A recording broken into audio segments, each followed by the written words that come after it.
વિદ્યાર્થી મિત્રો, chapter number 17 શ્વાસોશ્વાસ અને વાયુ વિનિમય. હવે આમાં આપણે વાત કરીશું વાયુઓનું વહન.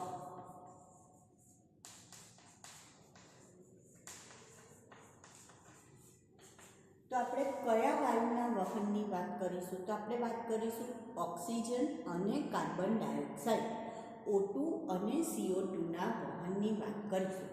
તો આ જે O2 અને CO2 જે વાયુ છે એનું વહન કોના દ્વારા થાય છે? આપણે કહું તો કે કોની બેની વચ્ચે થશે?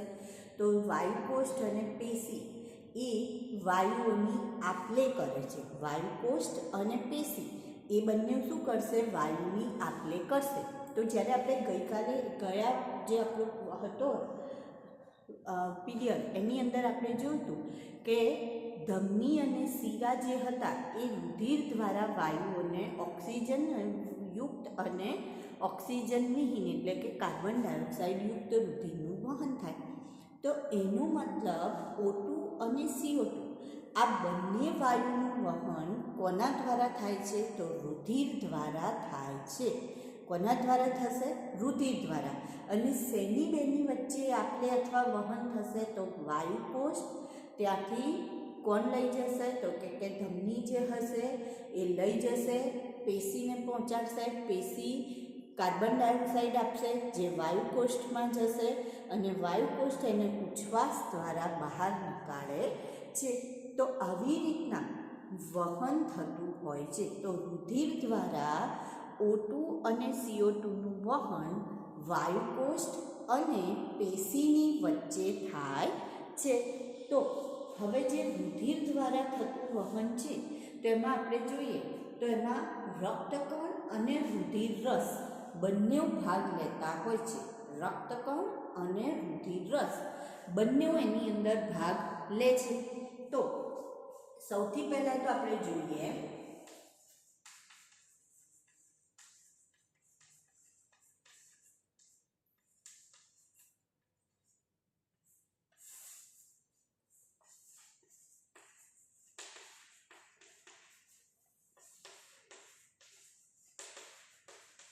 તો આપણે લઈએ O2નું વહન અને CO2નું વહન.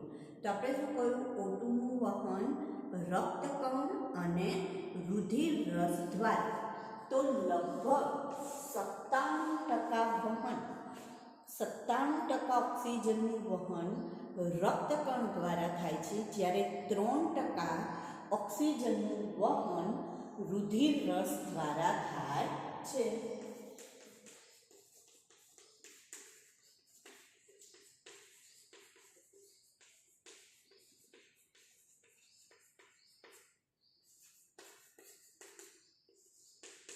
તો 97% વહન કોના દ્વારા થાય છે?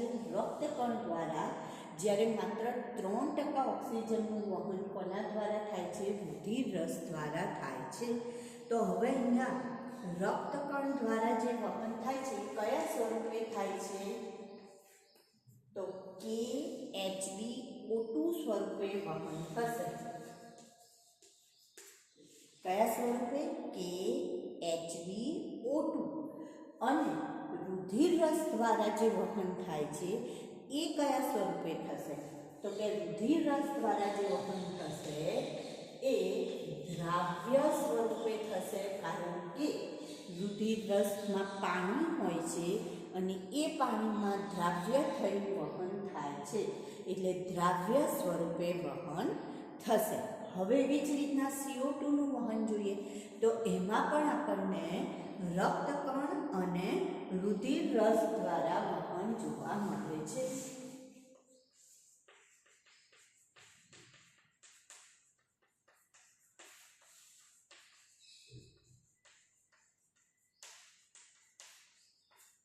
રક્તકણ અને રુધિર રસ દ્વારા વહન. તો એમાં જો આપણે વાત કરીએ તો રક્તકણ દ્વારા જે વહન છે 20% જેવું વહન થાય છે, જેમાં કાર્બેમિનો હિમોગ્લોબિન સ્વરૂપે વહન થશે.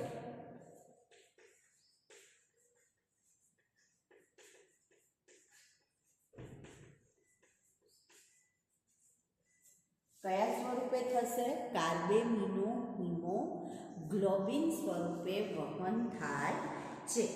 એટલે જેને આપણે HbNH3OOH કહેવાય. કાર્બેમિનો હિમોગ્લોબિન સ્વરૂપે વહન થશે. હવે જો રુધિર રસ દ્વારા જોઈએ તો એમાં એવું કહે છે ભૌતિક દ્રાવણ સ્વરૂપે. દ્રાવણ સ્વરૂપે એટલે શું? તો કે પાણીમાં ઓગળી જાય. ભૌતિક દ્રાવણનો મતલબ એવો થાય કે CO2 જે છે એ રુધિર રસમાં રહેલા પાણીમાં શું થશે? તો કે પાણીમાં ઓગળી જાય છે અને કાર્બનિક એસિડ બનાવે છે. તો લગભગ 10% જેટલું વહન કયા રીતના થાય છે? તો કે દ્રાવણ સ્વરૂપે થાય છે.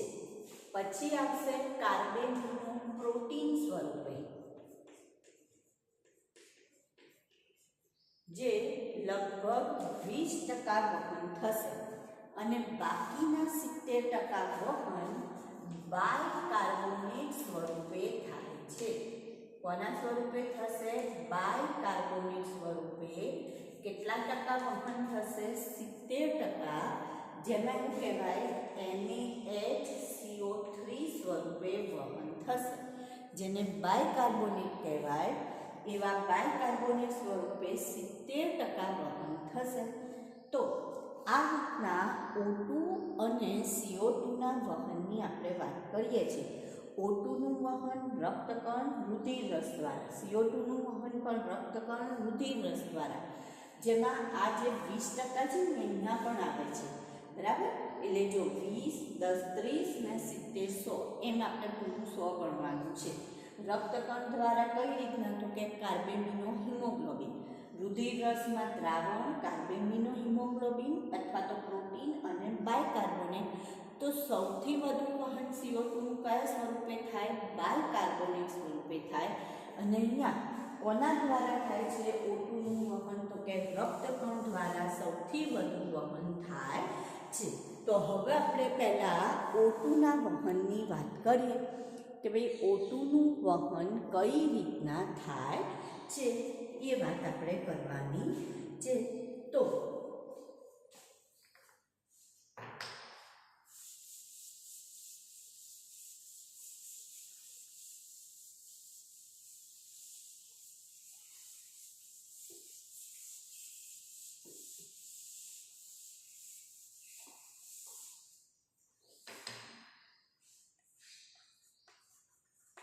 O2 એટલે આપણે ઓક્સિજન જે કહીએ છીએ, ઓક્સિજનનું વહન કઈ રીતના થશે? તો આપણને ખબર છે કે રક્તકણ જે છે એમાં લાલ રંગનું રંજક દ્રવ્ય આવેલું છે. કયું રંજક દ્રવ્ય છે? તો તમે તરત જ કહેશો હિમોગ્લોબિન. રક્તકણમાં હિમોગ્લોબિન આવેલું છે. હવે આ જે હિમોગ્લોબિન છે ને એ જ્યારે રક્તકણમાં હોય ત્યારે એ હિમોગ્લોબિનિક એસિડ સ્વરૂપે હોય છે. રક્તકણમાં હિમોગ્લોબિનને જો હવે હું HB સ્વરૂપે અહીંયા લખું છું. HBનો મતલબ શું થશે? હિમોગ્લોબિન. તો રક્તકણમાં હિમોગ્લોબિન, અત્યારે હું બ્રેકેટમાં એકવાર લખી દઉં છું.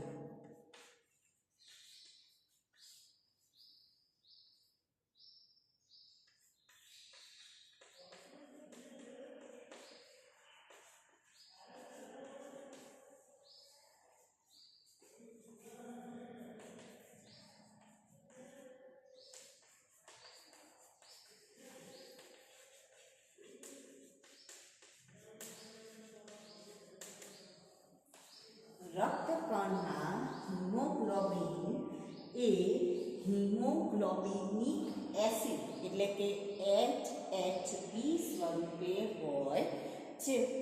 હવે આ જે HHB છે એ ઓક્સિજન સાથે જોડાય છે. કોની સાથે જોડાશે? ઓક્સિજન સાથે. અને ઓક્સી હિમોગ્લોબિનિક એસિડ બનાવશે, જેના સ્વરૂપે એ શું કરે છે? તો કે વહન પામે છે. ઓક્સિહિમોગ્લોબિનિક એસિડ સ્વરૂપે એ વહન પામશે. હવે એક હિમોગ્લોબિન વધુમાં વધુ 4 ઓક્સિજનના અણુને વહન કરાવવા માટે જરૂરી છે. એક હિમોગ્લોબિન કેટલા અણુનું વહન કરી શકે? તો કે વધુમાં વધુ 4 ઓક્સિજનના અણુનું વહન કરાવે છે. તો હવે અહીંયા આપણે જોઈએ HHB એની સાથે કોણ જોડાશે? તો કે ઓક્સિજન જોડાય છે.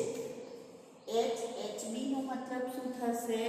હિમોગ્લોબિનિક એસિડ. હિમોગ્લોબિનિક એસિડ એની સાથે જ્યારે ઓક્સિજન જોડાય તો HHbO2 આવું સંયોજન બનાવે છે, જેને ઊંધેથી વાંચીએ એટલે ઓક્સી હિમોગ્લોબિનિક એસિડ. આ હિમોગ્લોબિનિક એસિડ તો હતું, આગળ ખાલી કયો શબ્દ લગાડી દેવાનો? ઓક્સી. ઓક્સી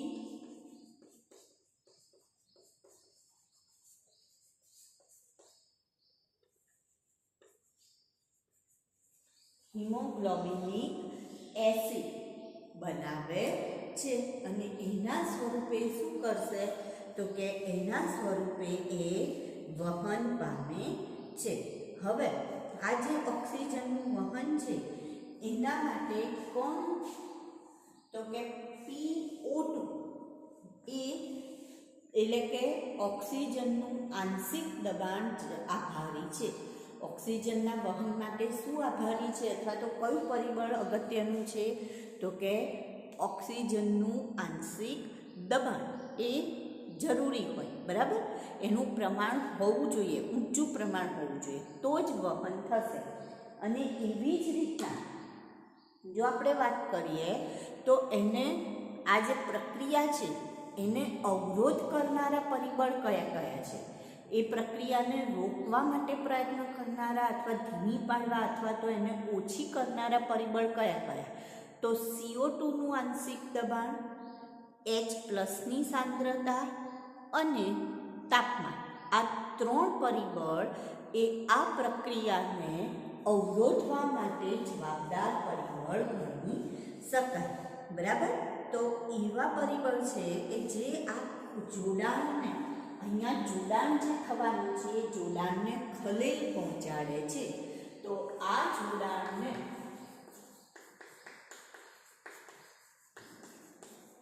ખલેલ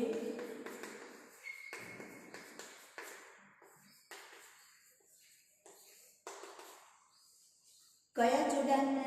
તો હિમોગ્લોબિનિક એસિડ સાથે ઓક્સિજનના જોડાણને ખલેલ પહોંચાડતા પરિબળ કયા કયા?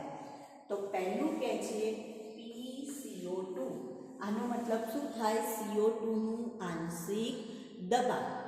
બીજું તાપમાન. તાપમાન પણ એક પરિબળ છે. અને ત્રીજું હાઇડ્રોજન આયનની સાંદ્રતા.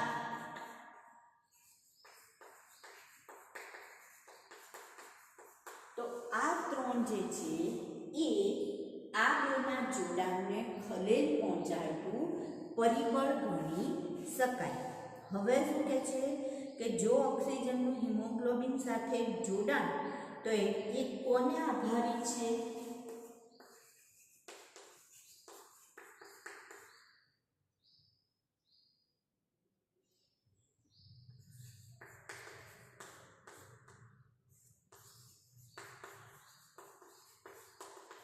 તો PO2 ને આભારી છે. PO2 એટલે શું કહીશું આપણે?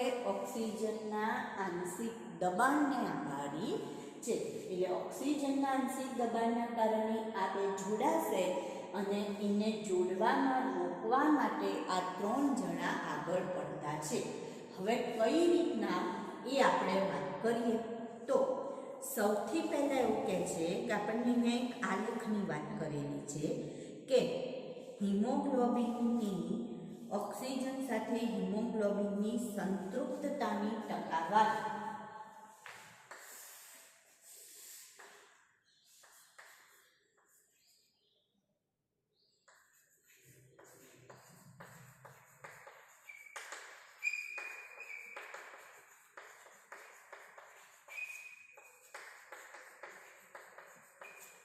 ઓક્સિજન અને એની સાથે જે હિમોગ્લોબિનનું જોડાણ છે એ જોડાણની સંતૃપ્તતાની ટકાવારી અને એની સાથે આપણે લઈએ ઓક્સિજનનું આંશિક દબાણ.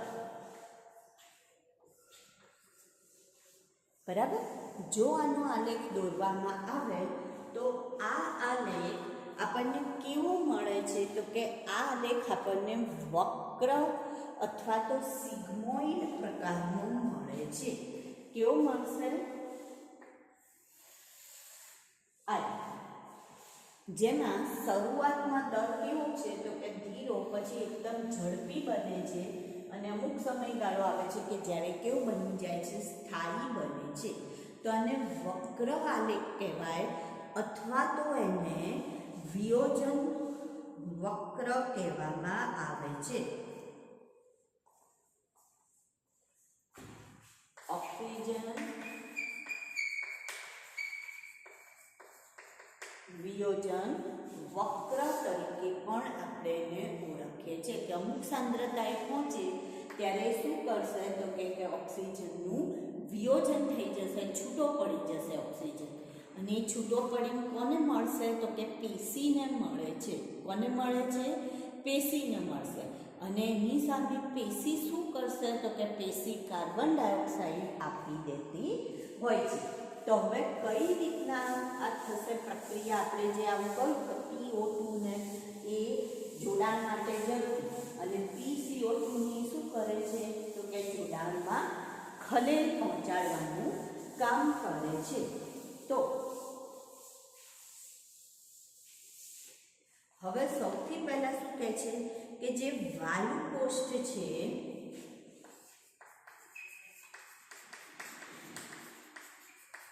એમાં ઊંચું PO2 નું પ્રમાણ કેવું? ઊંચું. તો એની સામે PCO2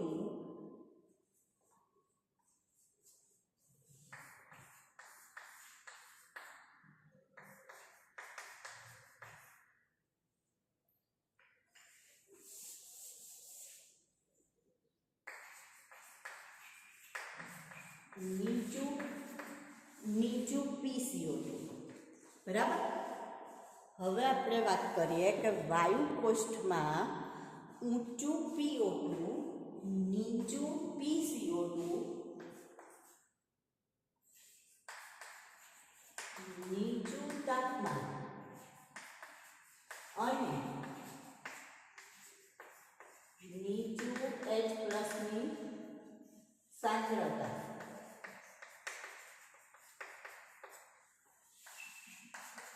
જેવા પરિબળ ઓક્સી હિમોગ્લોબિન અથવા તો હિમોગ્લોબિનિક એસિડ, એને હિમોગ્લોબિન પણ કહેવાય. ઓક્સી હિમોગ્લોબિન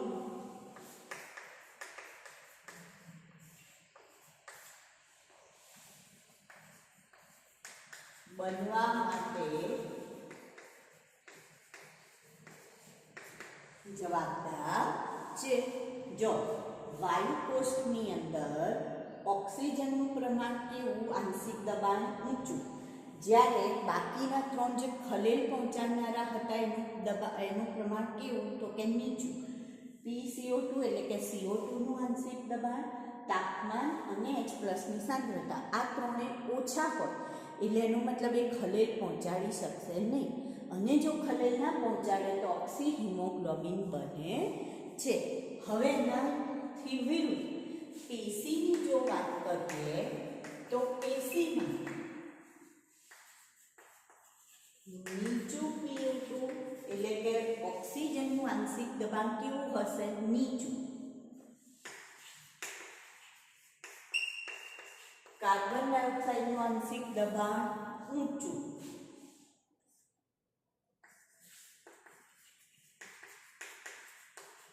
ઊંચું તાપમાન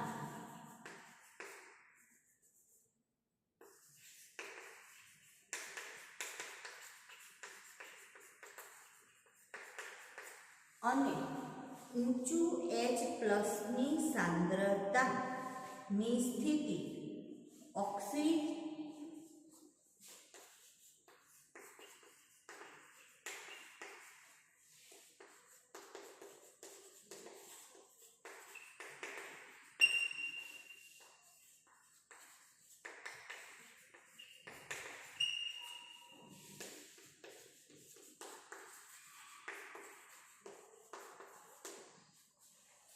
આવી સ્થિતિના કારણે શું થશે તો કે HHbO2 માંથી O2 ને છૂટો પાડી દેશે અને માત્ર શું બચશે તો કે HHB બચશે, જે ફરી પાછો રક્તકણમાં પહોંચી જાય છે અને પાછો ત્યાંથી ઓક્સિજનને લઈને આવે, ફરી પાછું આ ચક્ર ચાલે રાખતું હોય છે.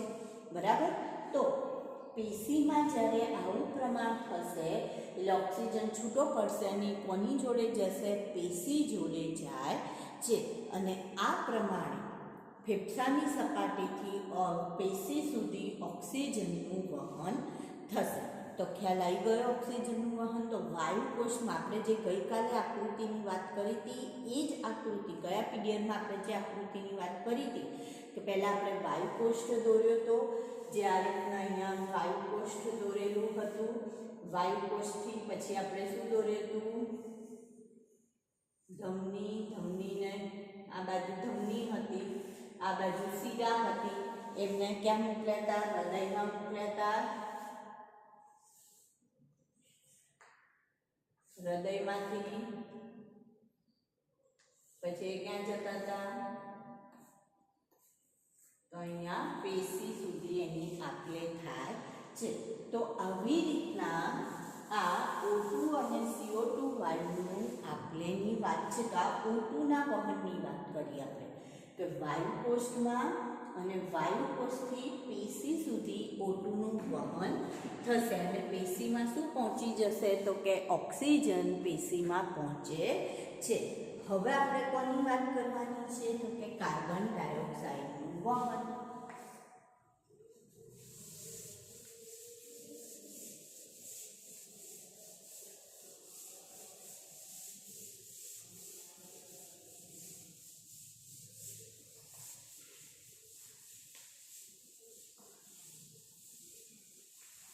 તો જ્યારે આપણે કાર્બન ડાયોક્સાઇડના વહનની વાત કરીએ છીએ તો સૌથી પહેલાં આપણે શું કહીશું કે 20% જેટલું વહન તો કયા સ્વરૂપે થશે? કાર્બેમિનો હિમોગ્લોબિન અથવા કાર્બેમિનો સંયોજન સ્વરૂપે. તો કાર્બેમિનો હિમોગ્લોબિન અથવા તો સંયોજનનો મતલબ શું થશે? તો એમાં એવું કહે છે કે રુધિરમાં 20% CO2 હિમોગ્લોબિન સાથે વહન પામશે. 20% CO2 કોની સાથે? હિમોગ્લોબિન સાથે વહન પામશે, જેમાં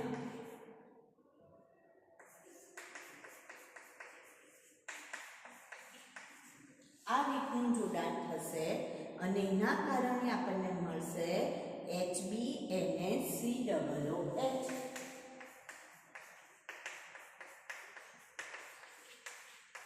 જેને આપણે શું કહીએ છીએ? કાર્બેમિનો સંયોજન તરીકે ઓળખીએ છીએ. તો કાર્બેમિનો હિમોગ્લોબિન કહીશું.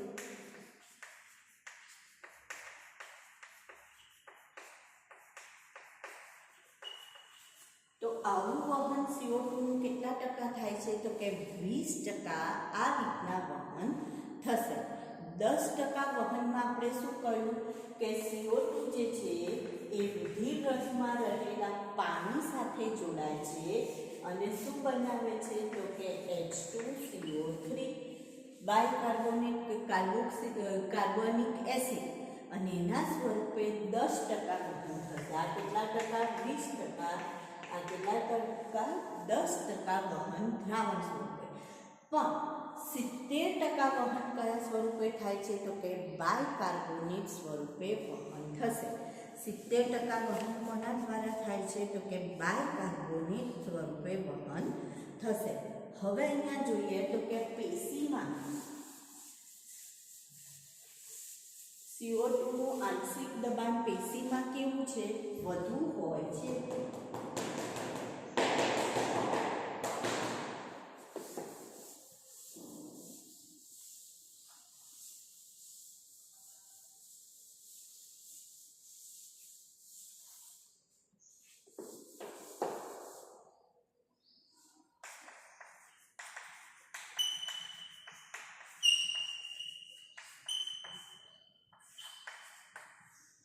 પેશીમાં વધુ PCO2 અને ઓછું PO2 હોય છે.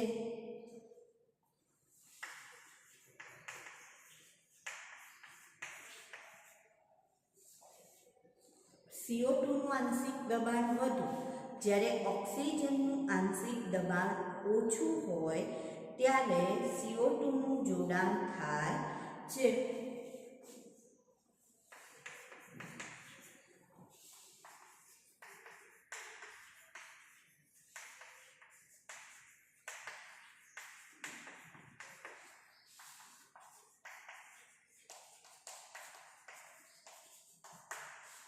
હવે આપણે વાયુ કોષ્ટમાં જોઈએ તો વાયુ કોષ્ટમાં PCO2 કેવો હશે?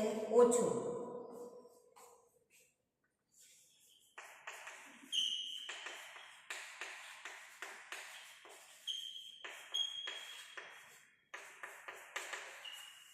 અને ઓક્સિજનનું આંશિક દબાણ કેવું હશે? વધુ હશે. ત્યારે CO2 નું વિયોજન થાય છે.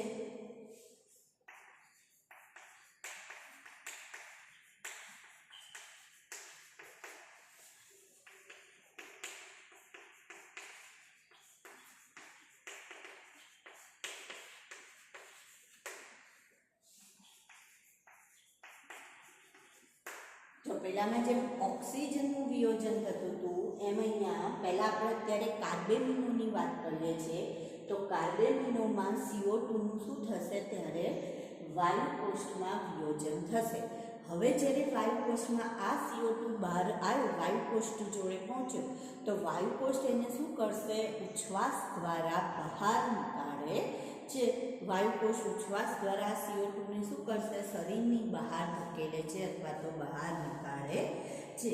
હવે એવી જ રીતના આપણે જો બાયકાર્બોનેટ સ્વરૂપે વાત કરીએ તો કાર્બનિક એનહાઇડ્રેસ નામનું, આ જે વાત કરી આપણે કોની વાત કરી?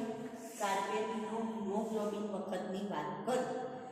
હવે આપણે વાત કરીએ છીએ બાયકાર્બોનેટ સ્વરૂપે. તો જ્યારે બાયકાર્બોનેટ સ્વરૂપે વાત કરીએ તો એમાં એવું કહે છે કે રક્તકણમાં કાર્બનિક એનહાઇડ્રેઝ નામનું ઉત્સેચક છે.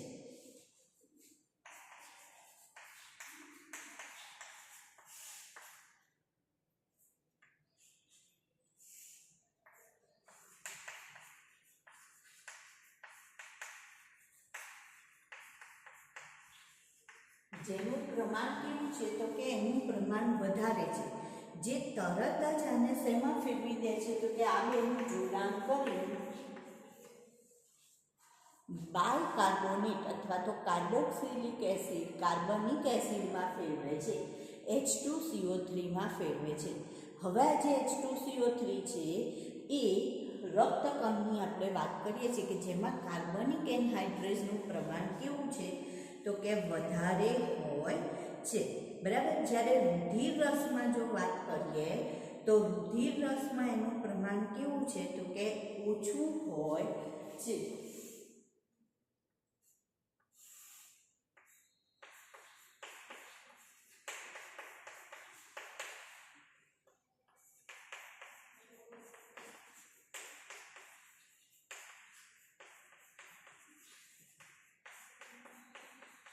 તો રક્તકણમાં તરત જ H2O અને CO2 જોડાઈને શું બનાવી દેશે? તો કે કાર્બનિક એસિડ અથવા તો H2CO3 બનાવે છે. જ્યારે રુધિર રસમાં આ ઉત્સેચકનું પ્રમાણ ઓછું છે. હવે પેશી સ્તરે જો વાત કરીએ તો PCO2 નું પ્રમાણ કેવું હતું? આંશિક દબાણ ઊંચું.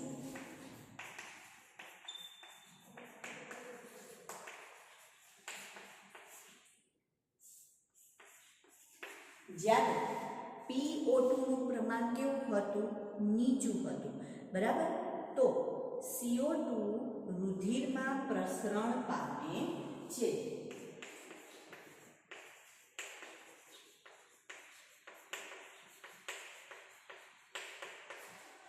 ઊંચું PCO2 હોય એટલે એનો મતલબ ઊંચાથી કઈ તરફ જશે? નીચા તરફ. તો તો પેશીમાં વધારે છે જ્યારે રુધિરમાં ઓછું છે તો વધુથી હંમેશા ઓછા તરફ જાય એટલે CO2 રુધિરમાં પ્રસરણ પામે છે. ક્યાં જશે? રુધિરમાં જાય છે. બરાબર. હવે એને જ્યારે રુધિરમાં જશે ત્યારે રુધિરમાં શું બનાવશે તો કે HCO3 minus plus H plus બનાવે છે. શું બનાવશે? HCO3 માઇનસ અને H પ્લસ બનાવે છે. હવે વાયુ કોષ્ઠમાં વાત કરીએ. રુધિરમાં પ્રસરણ પામી શું બનાવશે?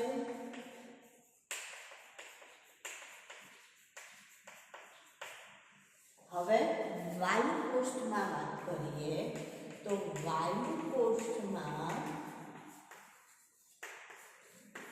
CO2 નું આંશિક દબાણ કેવું? તો કે CO2 નું આંશિક દબાણ નીચું હોય છે એટલે વિરુદ્ધ પ્રક્રિયા થશે. અને વિરુદ્ધ પ્રક્રિયાનો મતલબ શું?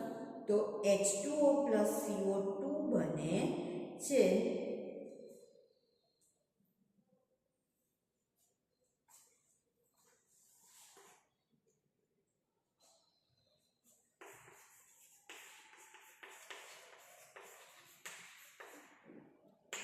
શું બનશે? H2O CO2 બનશે.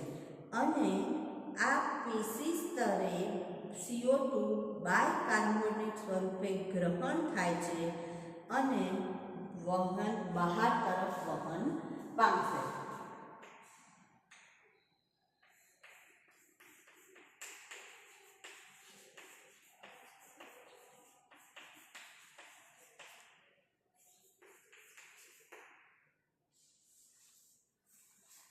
બાયકાર્બોનેટ સ્વરૂપે એ ગ્રહણ થશે અને બહાર તરફ CO2 સ્વરૂપે શું કરશે? વહન પામે છે. એટલે બહાર એનું ઉત્સર્જન થશે, બહાર નિકાલ થશે. વાયુ કોષ્ઠમાંથી ક્યાં જશે? તો કે બહાર નીકળે છે. હવે જો આપણે O2 અને CO2 ની વાત કરીએ તો પ્રત્યેક 100 ml O2 યુક્ત રુધિર હોય તો એમાં વાયુ કોષ્ઠ દ્વારા તો ઓક્સિજનયુક્ત રુધિર 5 ml ઓક્સિજન પેશીને પહોંચાડે. પ્રત્યેક 100 ml O2 યુક્ત રુધિર 5 ml ઓક્સિજન કોને પહોંચાડે છે? તો કે પેશીને પહોંચાડે છે.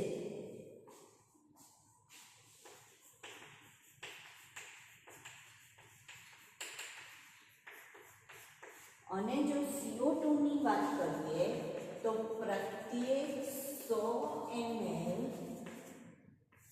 O2 વિહીન રુધિર 4 ml CO2 વાયુ કોષ્ઠમાં દાખલ કરે છે અથવા મુક્ત કરે છે.